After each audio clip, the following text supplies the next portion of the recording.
तक आपके साथ मैं हूं सईद अंसारी। हमारे पूरे आज तक परिवार की ओर से आप सभी को स्वतंत्रता दिवस की हार्दिक शुभकामनाएं। रात के 10 बज रहे हैं, आप आज तक पर देख रहे हैं दस्तक, जहां आज पूरा देश हमारा 78वां स्वतंत्रता दिवस मना रहा है। वहां आज आपको दस्तक देकर ये सवाल पूछना है कि क्या सुरक्षा के मुद्दे पर हमारी महिलाएं, हमारी बेटियां, हमारी बच्चियां आजाद हो पाई हैं? आजादी के साथ कहीं भी आने जाने, काम करने, रहने, घूमने फिरने की दस्तक महिलाओं को आज तक कहां मिल पाई है? मिली होती तो हमारे देश में हर 16 मिनट में कहीं ना कहीं किसी महिला के साथ रेप न हो रहा होता। सुरक्षा वाली आजादी हमारी देश की महिलाओं, बच्चियों, बेटियों को इसलिए चाहिए क्योंकि हर घंटे में हमारे देश में कहीं ना कहीं 51 मामले महिलाओं के अपराध के सामने आ रहे हैं। 3 वर्ष के भीतर हमारे देश में प्रति घंटे महिलाओं के अपराध के 9 मामले बढ़ चुके हैं। जो पहले 2020 में 42 थे, वो 2022 में 51 हो चुके हैं। जबकि महिलाओं से अपराध में सजा दिलाने की दर हमारे देश में केवल 23% ही है। और तब आज उस कोलकाता फाइल्स को आपके सामने लेकर आया है, जहां पहले महिलाओं को सुरक्षा नहीं मिलती, फिर न्याय और सुरक्षा का भरोसा पाने में आम आदमी को रुला दिया जाता है। 2023 में 58% महिलाओं ने कहा वो असुरक्षित महसूस करती हैं। 52% महिलाएं कहती हैं उन्हें रात में अकेले चलने में डर लगता है। 46% महिलाएं देश में काम करने के दौरान या काम पर आने जाने के दौरान सुरक्षा को लेकर चिंतित रहती हैं। 29% महिलाओं को सार्वजनिक जगहों पर छेड़छाड़ सहनी पड़ी और 75% ने इसकी कभी कहीं डर की वजह से शिकायत तक नहीं की। देश 1947 में आजाद हो गया। अमेरिका में जहां संविधान बनने के 133 साल बाद महिलाओं को वोट का अधिकार मिला, वहां भारत में संविधान बनने के साथ महिलाओं के पास सरकार चुनने का अधिकार तो आया, लेकिन उसी संविधान से भारत की महिलाओं को समानता का अधिकार मिलने के बावजूद सुरक्षा का अधिकार पाने में आजादी के 78 साल बाद भी इंतजार बाकी है।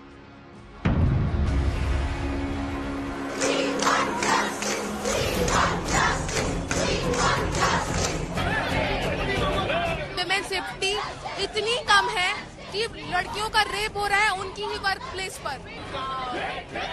हम अपना काम नहीं करेंगे जब तक हम नहीं बचेंगे। सिर्फ वो एक डॉक्टर नहीं है, वो इस कंट्री की बेटी है। हम लोग एक लड़की को, एक गॉडेसेस को बचा नहीं पाए।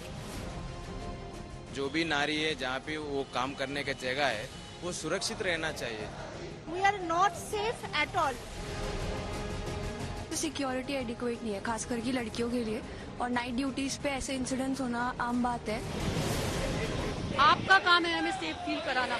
जहाँ इक्वालिटी की बात है कि जितना सेफ एक मेल फील करे उतना ही सेफ हम फील करें। वी वांट नो मोर निर्भया।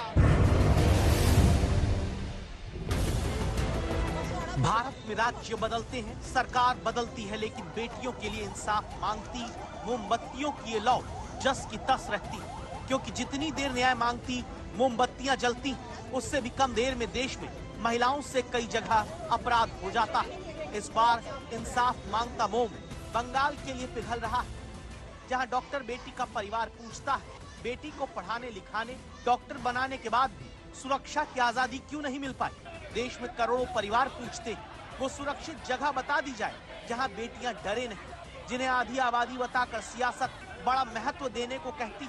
वो पूछते हैं कि अपराध सहने के बाद न्याय की लड़ाई इतनी कठिन बेटियों के लिए क्यों बना दी जाती।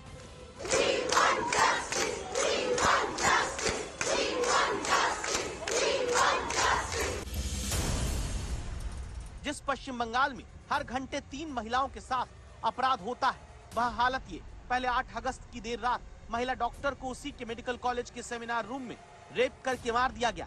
आरोप लगा मेडिकल कॉलेज प्रशासन ने शुरुआत में मामला दबाना चाहा। आरोप लगा मेडिकल कॉलेज के प्रिंसिपल संदीप घोष को बचाया जा रहा है। आरोप लगा जांच के पहले 5 दिन में कोलकाता पुलिस मामले को दबाती रही। आरोप लगता है सीबीआई के पास जांच जाने के बाद क्राइम सीन और सबूत मिटाने के लिए भीड़ का हमला कराया जाता है।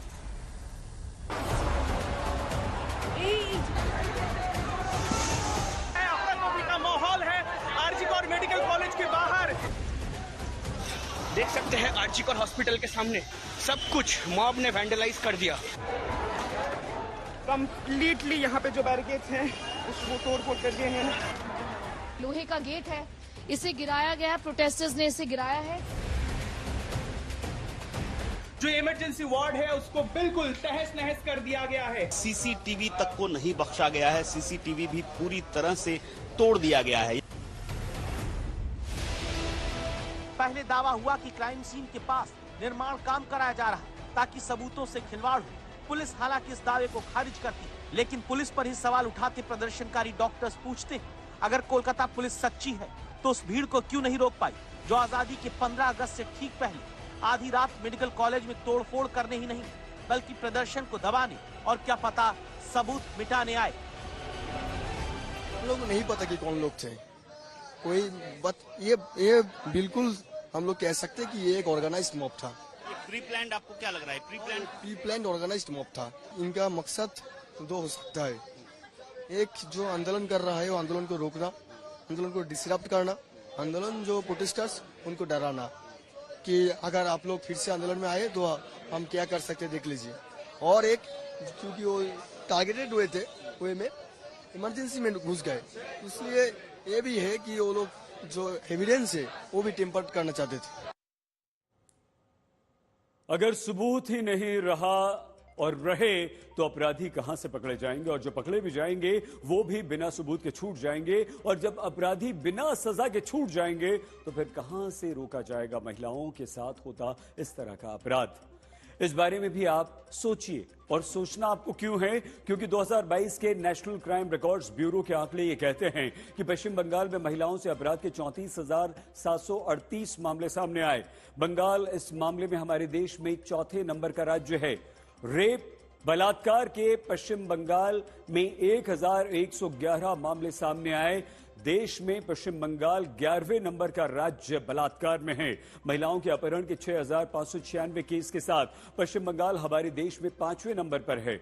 लेकिन अब दस्तक देकर कोलकाता फाइल्स आइए खोलते हैं और देखते हैं, आपको दिखाते हैं कि क्या पश्चिम बंगाल केस को दबाने के लिए, न्याय की लड़ाई में बाधा पहुंचाने के लिए पहले नंबर पर पश्चिम बंगाल होता जा रहा है। मां काली को पूजने वाला पश्चिम बंगाल, सती प्रथा को खत्म कराने वाले राजा राममोहन राय का पश्चिम बंगाल, विधवा विवाह को मंजूरी दिलाने वाले ईश्वर चंद्र विद्यासागर का पश्चिम बंगाल, महिला सम्मान के परम उपासक रहे रामकृष्ण परमहंस का पश्चिम बंगाल, महिला उत्थान की नींव साहित्य से रखते रविंद्रनाथ टैगोर का पश्चिम बंगाल, वंदे मातरम यानी देश को मां के रूप में पूजने वाला राष्ट्रगीत लिखने वाले बंकिम चंद्र चटर्जी का पश्चिम बंगाल, जहां मौजूदा वक्त में देश की इकलौती महिला मुख्यमंत्री ममता बनर्जी को जनता ने पूरा बहुमत देकर सरकार बनवा रखी है, उसी पश्चिम बंगाल में अब महिला सुरक्षा की सुर, लय, ताल सब बिगड़ चुकी है। कैसे का जवाब इन तस्वीरों में एक एक करके ध्यान से देखिए। करते हुए और इस वक्त बहुत ही खतरनाक सिचुएशन, कंप्लीटली यहाँ पे जो बैरिकेड, इस समय एक मॉब ने यहाँ पर बहुत ज्यादा तोड़फोड़ किया है। बुधवार रात 8:45 बजे सीबीआई की टीम आरजीकर मेडिकल कॉलेज से जांच करके बाहर निकलती है। रात 10 बजे के करीब प्रदर्शनकारी डॉक्टर एक रैली निकालने वाले होते हैं। रात 11 बजे वो वक्त आया जब मेडिकल कॉलेज के पास अचानक हजारों लोगों की भीड़ इकट्ठा होने लगती है। रात 11:15 बजे भीड़ ने मेडिकल कॉलेज के बाहर पुलिस बैरिकेड को तोड़ दिया।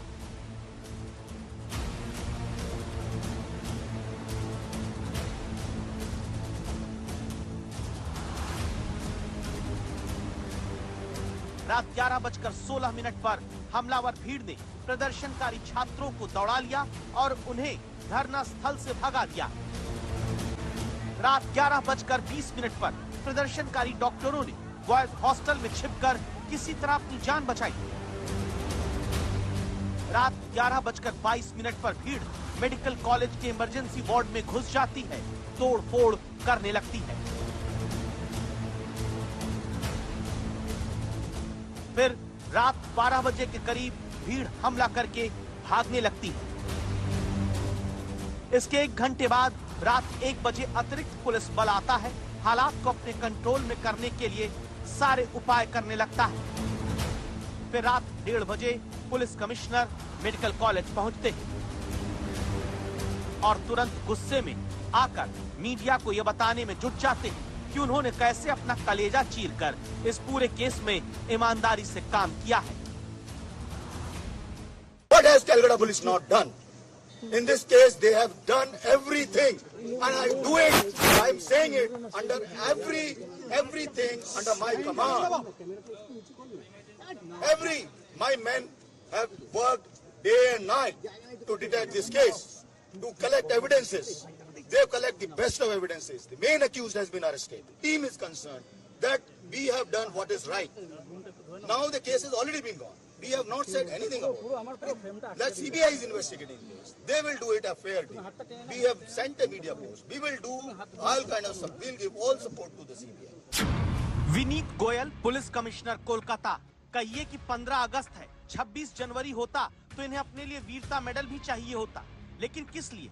क्या इसलिए क्योंकि जिस मेडिकल कॉलेज के पास सिर्फ सुरक्षा होनी चाहिए, वहां आधी रात को हमला करने वाले आजादी से अपना काम करते रहे और कमिश्नर विनीत गोयल के पुलिस वाले खुद ही दावा है अपने बचने का रास्ता भीड़ के सामने पूछने लगे। तो 4th फ्लोर 5 तला थे, वहाँ पर थे, लेकिन 12 बजे हम नीचे आया जो वो मोमबत्ती जो मिছিল था वो देखने के लिए आया नीचे। ये था वो 12:15 बजे देखा ये पुलिस लोग अंदर साइड हो रहा है और जो एक मॉब जो था घुस करे अंदर घुसा है। उसके बाद हम लोग ऊपर चले गए, ये आंदोलनकारी है हो गया, लेकिन उसके बाद भागचूर देखिए फैन, वो देखिए फैन देखिए, वो देखिए देख सकते हैं कि क्या लगता है कि आंदोलनकारी जो था उन लोगों का मेन टारगेट क्या था? मेन टारगेट क्या 3rd फ्लोर था, मतलब 4 तल्ला जिसमें सेमिनार रूम का दावा है सबका। एक ही टारगेट था जे वो ये जो शांतिपूर्ण अवसर हो रहा है 5-6 दिन से वो ध्वंस कर, मतलब एविडेंस भी नष्ट करना चाहते थे। एविडेंस तो नष्ट नहीं हुआ, लेकिन कल सीबीआई 6 घंटा था, सीबीआई तो जज लेकर लेगी, लेकिन वो तोड़ने का मकसद था। ये है वो सेमिनार हॉल जिसमें पिछले हफ्ते दरिंदगी की हदें तोड़ी गईं। दावा है किसी सेमिनार हॉल तक भीड़ घुसना चाहती थी, जहां तक वो पहुंच तो नहीं पाई, लेकिन कोलकाता के पुलिस कमिश्नर विनीत गोयल इस बात का जवाब दें कि जिस मेडिकल कॉलेज में रेप और हत्या होती है वहां हजारों की भीड़ कैसे तोड़फोड़ करने पहुंच गई। सीबीआई को केस सौंपे जाने के बाद ही अचानक कैसे भीड़ हमला करने पहुंच गई। 60 मिनट से ज्यादा वक्त तक भीड़ तोड़फोड़ करती रही और पुलिस क्यों रोक नहीं पाई? कोलकाता में ही हजारों की भीड़ हमला करने के मन से इकट्ठा हो गई, पुलिस को हवा क्यों नहीं लगी? अगर ये किसी विरोधी पार्टी की साजिश है तो अब तक कमिश्नर को बर्खास्त क्यों नहीं किया गया? जिसकी पुलिस का इंटेलिजेंस विभाग हजारों की भीड़ जुटने की खबर तक नहीं जान पाया, उसके हर अधिकारी को अब तक हटाया क्यों नहीं गया? कोलकाता में ही भीड़ को 60 मिनट से ज्यादा वक्त तक रोकने में पुलिस फेल रही या भीड़ को हमला करने की छूट दी गई थी?